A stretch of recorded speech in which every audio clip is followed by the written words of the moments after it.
Giri per un mare men gira chocolate che mangi. Go.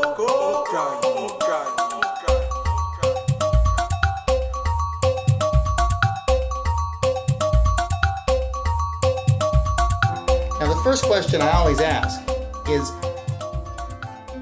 what story could you share with us? What story could I share? Oh, how much time do we have? How about this? There was once a kingdom that had a very cruel king.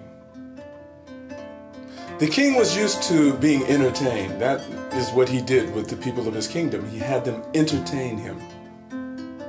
Now, every time someone would come to entertain the king, well, he was always bored by them, no matter who they were. For example, some dancers came to dance for him.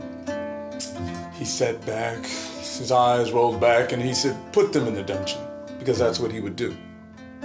Singers who came to sing for him, he would roll his eyes back in the back of his head, and he would yawn and say, put them in the dungeon.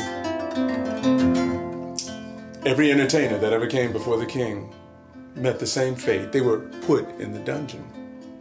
Well, the kingdom was running out of people who were willing or even wanting to entertain the king. The soldiers were searching far and wide, and they happened to hear about this old man. An old man, a very old man. The old man was a storyteller. So the soldiers, they searched for the old man, and they came across him, and they let him know that you will come to entertain the king. The storyteller, he knew the reputation of entertainers who went to go entertain the king, and he wasn't about to have it. So the storyteller, the old man, he said, no, I would prefer not to, but the soldiers were very convincing. He stood before the king, this old man in rags, and the king said, entertain me.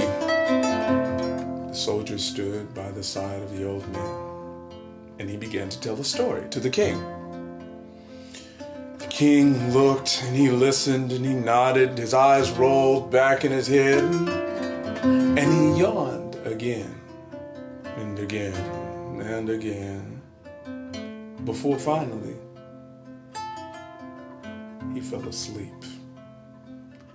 The king fell asleep, and he was snoring loudly. And one of the rules of the palace was that whenever the king was asleep, no one was permitted to move in the palace. So the old man stood there before the king, not even having finished his story. And he became very afraid. He became very fearful because he felt like he had bored the king to death. He had bored the king into sleep. So he was frightened, and he was standing there shaking, but he could not move because when the king is asleep, the rule in the palace is that no one moves. The soldiers didn't move. Even the mice in the palace would not move. An hour passed by. The old man is still standing there. He doesn't know what to do.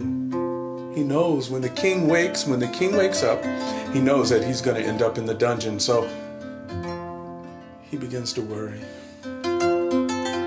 After 2 hours, no, I think it was 3, no, 4. No, I think it was 5 hours. It was 5 hours. The king woke. Everyone, they were afraid for the old man, and he stood there. The king yawned, and he opened his eyes, and he looked at the old man. And he said, you! And the old man, he was shaking even more when the king looked at him. He said, you old man. The old man began to apologize. He was saying, I'm sorry for having bored you to sleep. And the king made him stop. He said, no. The king said, that was the best sleep that I've had in ages. The king explained to the old man that when he was a young boy, his mother shared stories with him at night.